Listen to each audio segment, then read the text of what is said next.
algo muy curioso dentro de la filosofía, donde se habla si el ser humano nace ya sabiendo cosas o las hace aprendiendo.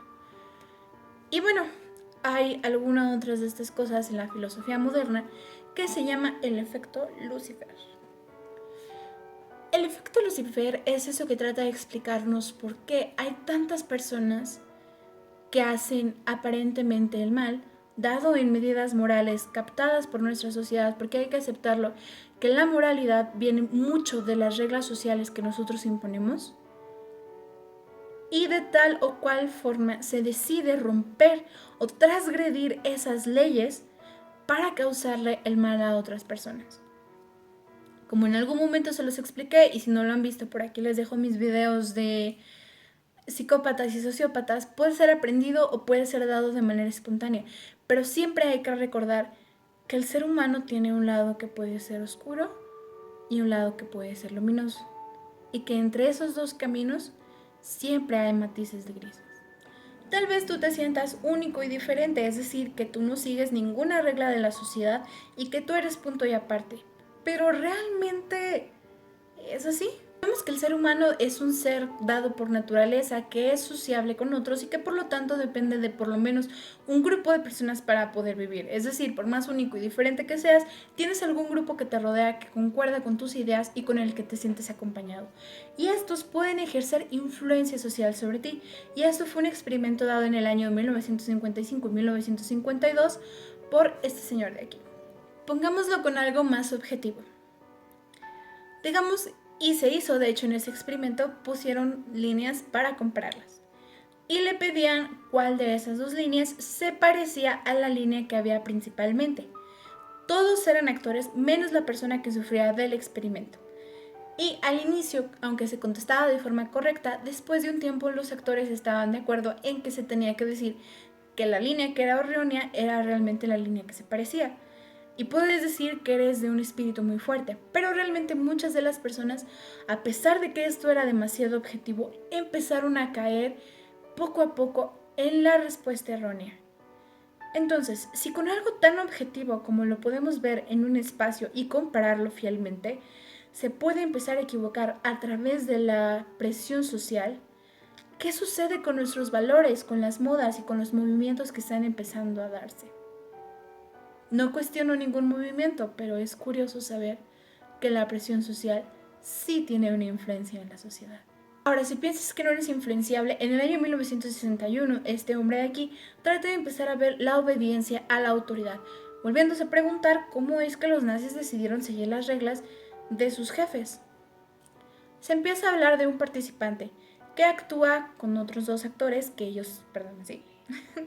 con otros dos actores, es decir, formando tres, que formarían los siguientes papeles: el profesor, el alumno y la persona que estaría ayudando al profesor a revisar las respuestas y a propiciar un castigo cuando el alumno se equivocara. La dinámica consistía en 40 palabras por pares que tenían que aprenderse de cierta forma y que el alumno debía recordar. Cuando el profesor diera el estímulo y diera las 4 posibles respuestas, el alumno debía decir la correcta. El problema es que si no lo hacía, se le daba una descarga de 15 voltios por cada error que cometía. Y esta carga llegaba hasta los 450 voltios. Y dirás, yo no lo hubiera hecho. Sin embargo, el estudio arrojó que solamente el 35% de las personas que participaron en el estudio se rehusaron a seguir las órdenes del investigador, aun cuando tiempo después ya no se escuchaban los gritos de los alumnos, suponiendo que estos habían caído tal vez inconscientes. Cabe recalcar que al final estas personas que sí decidieron continuar con el ejercicio y las descargas empezaron a sentirse incómodas y de alguna forma un poco extrañas.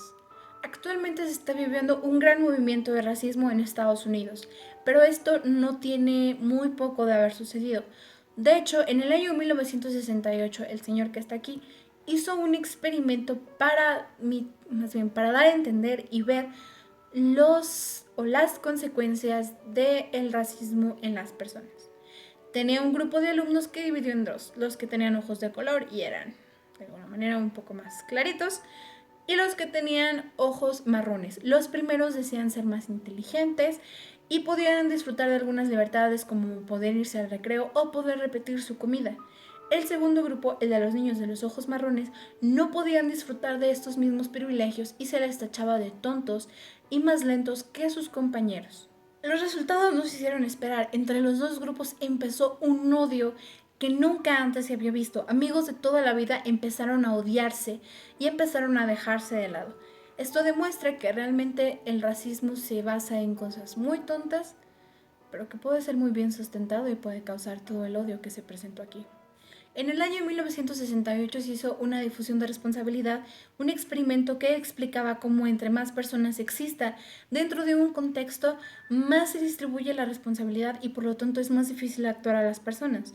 Ocurrió a través de Nueva York en un atentado que ocurrió a una mujer donde fue asesinada enfrente de un edificio completo de personas que salieron a ver y que sin embargo ninguna fue capaz de llamar a una ambulancia o a algún policía en el momento de que ocurrían los hechos.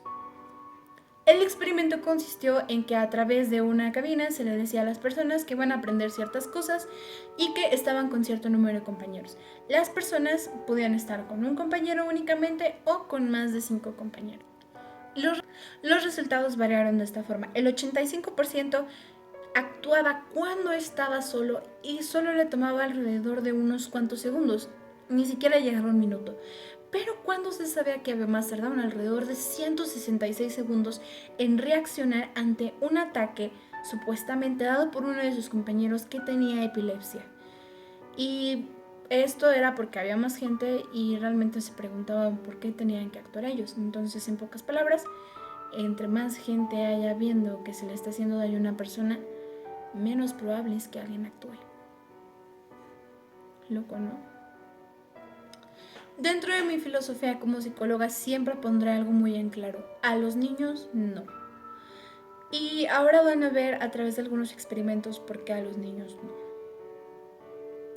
En el año 1961, este doctor de aquí, el doctor Wendell Johnson, habla sobre que realmente la tartamudez tenía que ver más con una cuestión de inseguridad, es decir, algo más psicológico que realmente fisiológico. Y por lo tanto decide hacer un experimento en un orfanato con 22 niños divididos en 2 grupos. A los primeros se les trataba de forma muy amable, se les motivaba constantemente, se les aplaudía todo y los niños fueron ganando seguridad de alguna manera y estaban contentos. Pero el segundo fue el que hizo que este experimento se ganara el nombre de el experimento monstruo. Los tratos que se daban en el segundo grupo eran sumamente deplorables. Se les trataba de tal forma que se dañara su seguridad y niños que no habían tenido problemas con inseguridad en un principio terminaron con inseguridad, ansiedad y mucho miedo. Era necesario traumar a 11 niños para demostrar que la tartamudez era parte de algo psicológico o fisiológico. Y esto nos lleva un poco más atrás, en el año 1939, donde se habla de los estilos de liderazgo según Kurt Lewin, este señor de aquí. Tratando de averiguar cómo era que los soldados nazis de nuevo habían tratado de seguir las leyes de Hitler, se hicieron 3 grupos de manualidades donde cada uno tendría un tipo de liderazgo diferente. El primer grupo sería un tipo de liderazgo autoritario. Lo que se dice es ley. Los niños, por lo tanto, no podían tener iniciativa y debían de competir unos con otros para tratar de destacar. En el segundo grupo se hablaba de un liderazgo liberal donde los niños eran lo que podían hacer y lo que querían hacer sin ninguna clase de problema ni retribución. Y el tercer liderazgo fue el liderazgo democrático, donde los niños tenían participación junto con su profesor de escoger las actividades y las evaluaciones que podían llevar a cabo. Tal vez el segundo te suene más divertido, pero realmente no fue así. A los niños que cursaron con el segundo fue un caos total, no alcanzaron ni las proyecciones, ni los proyectos, ni aprendieron nada de lo que debían de aprender en esa clase. El primer grupo, aunque logró los objetivos, se vio demasiada competitividad en los niños y demasiado estrés por tratar de cumplir con las exigencias de la autoridad. El tercer grupo obtuvo los mismos resultados, pero sin el estrés ni la ansiedad de los niños del primer grupo. Ahora, conocemos a este señor de aquí llamado Sigmund Freud. Él fue el primero, o más bien de la primera oleada de movimientos en la psicología, donde se decía que había algo más allá de nosotros que podía explicar los padecimientos. Él trató de explicar padecimientos como la histeria, sobre ciertas cosas que los médicos no se explicaban que cómo era que aparecían. Y por eso se basó en la teoría sexual, no el sexo que están pensando. Si quieren saber de cuál, déjenme en la caja de los comentarios y les hago un video. En fin, eso fue la primera oleada. La segunda oleada fue la de cognitivo-conductual, que surge a través de unos experimentos de Ivan Pavlov, un ruso, que trata de ver un poco sobre el comportamiento de los perros con ciertos alimentos y que sin querer queriendo hace una investigación sobre el condicionamiento que se puede realizar, es decir, que estímulos externos nos muevan o nos hagan detenernos ante ciertas situaciones. Y es ahí donde John Watson habla sobre, bueno, que nosotros también somos así. Es decir, peleando con esta parte del psicoanálisis que no pudo relacionarse con la ciencia debido a que no es comprobable como tal decir que hay algo más allá de nosotros, Watson decía, sí, la psicología puede ser comprobable y por lo tanto empieza con el experimento del pequeño Albert, que si no eres psicólogo tal vez lo puedas conocer porque se hacen algunos experimentos con humanos peligrosos y si eres psicólogo te debes de saber su historia perfectamente. El pequeño Albert, para los que no lo saben, fue un niño que sufrió de un experimento de John Watson tratando de explicar que nosotros reaccionábamos ante los estímulos externos que existían, es decir, tú aprendes por algo que se mueve afuera y no por algo que tienes dentro de ti. Y de tal forma que él quiso comprobarlo a través del miedo, que nosotros muchos de los miedos los tenemos aprendidos de nuestro exterior y lo asociamos de esta manera. ¿Qué fue lo que hizo? Con el pequeño Albert empezó a acercarle ciertos animales suaves, de muy tierna estructura, pero los empezó a asociar con un sonido estridente, de tal forma que llegado a un punto donde ni siquiera sonaba ese, Albert empezaba a llorar con solo ver cualquier animal que se le pareciera al primer estímulo que le presentaron. Él empezó a temerle no solo a las ratas, que fue el animal que usaron, sino a los perros, a los gatos, incluso a los peluches, cualquier cosa que se le asemejara. Se pudo comprobar que la psicología puede ser una ciencia, tal vez. ¿Valía la pena el precio? No lo sé. Ahora, otro experimento que no sé si valía la pena que se hiciera, pero se hizo y que de hecho se interrumpió fue el de Epilepsy Randall, el de la cárcel de Stanford. Este experimento trataba de probar cómo los roles influyen en nuestra conducta y por lo tanto hizo una investigación con dos grupos. Los primeros serían los prisioneros, a los cuales se les puso las siguientes características y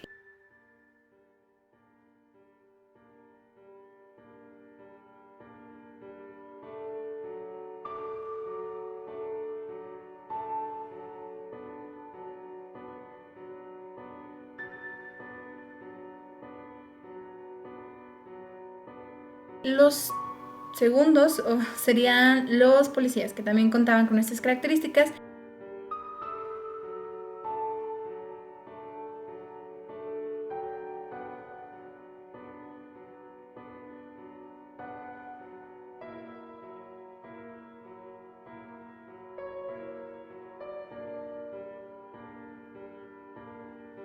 Y al principio todo era risas, nadie se creía completamente su papel, hasta que en algún momento los prisioneros empiezan a hacer ruido y a hacer una especie de desmadre en su habitación y por lo tanto al día siguiente las personas que estaban encargadas del turno de la mañana empezaron a reclamar de los guardias de la noche de por qué no habían podido con estos prisioneros y no habían guardado el orden.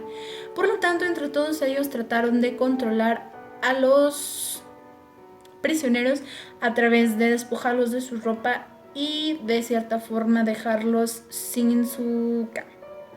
Después de eso, como no podían, porque eran 3 por los 9 prisioneros, o sea, iban rolando turnos, controlarlos, empezaron, como les dije, no podían con castigo físico, con castigo psicológico. En teoría, los sujetos que se escogieron fueron dados aleatoriamente tanto a policías o guardias como a los prisioneros y se decía que eran personas estables emocionalmente.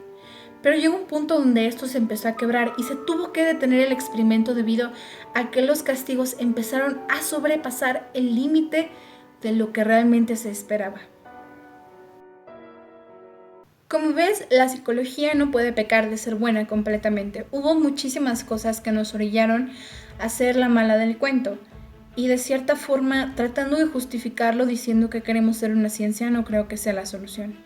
Desde mi punto de vista, es complicado que un psicólogo pueda llegar al 100% a ser una ciencia, esto que ahora yo conozco como un arte.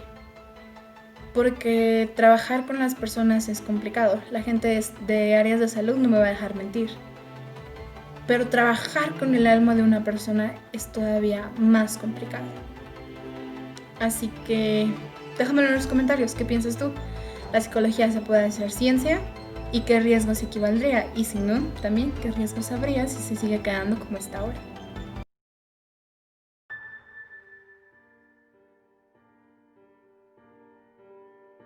Si Valeria hubiera sido diferente es porque había grabado un final y se me cortó. Y ya no supe dónde quedó. Pero bueno, nada chicos, espero que les haya gustado muchísimo el video. La verdad es que lo hice con muchísimo cariño. Si tienen alguna duda o algo que me quieran comentar, me lo pueden dejar en la caja de comentarios. No olviden darle like, suscribirse y mandarlo con sus compañeros, con sus amigos. Por favor, recomiéndenme. Estoy tratando de ser lo más digerible que era el punto de este canal y que no lo hice desde un principio. Pero bueno, nada, espero que les haya gustado mucho el video, de verdad. A mí me encanta seguirlos haciendo. Y bueno, en el siguiente mes, en diciembre y en enero, voy a estar teniéndoles algunas sorpresas. Voy a hablar con algunos profesionistas de la salud sobre diferentes temas que nos interesan muchísimo y que personalmente creo que les van a funcionar como a mí me funcionaron a mí en su momento. Y bueno, entonces pues también me disculpo por no haber podido subir video. La verdad es que tengo 2 trabajos, tengo servicio social y tengo mis prácticas profesionales y tengo mis clases todavía y pues bueno, muchas cosas. Pero bueno, si se quieren reír conmigo, de mí, en unos momentos les dejo por aquí mi TikTok y por acá les dejo mi Instagram, donde constantemente les estoy avisando de cuando voy a subir nuevos videos. Y nada, en el siguiente video vamos a ver cómo vamos a sobrevivir al semestre. Ya ven, hasta me trabo de lo estresada que estoy. Burnout, o el síndrome del quemado, en estudiantes y sus soluciones. Entonces nos vemos en el siguiente video. Un beso y un abrazo muy grande y recuerda que el pasado afecte tu futuro ni arruine tu hermoso presente. Un beso muy grande y un abrazo muy grande. Recuerda que eres muy especial y que nos vemos en la siguiente cita que tienes aquí conmigo con Psicofer.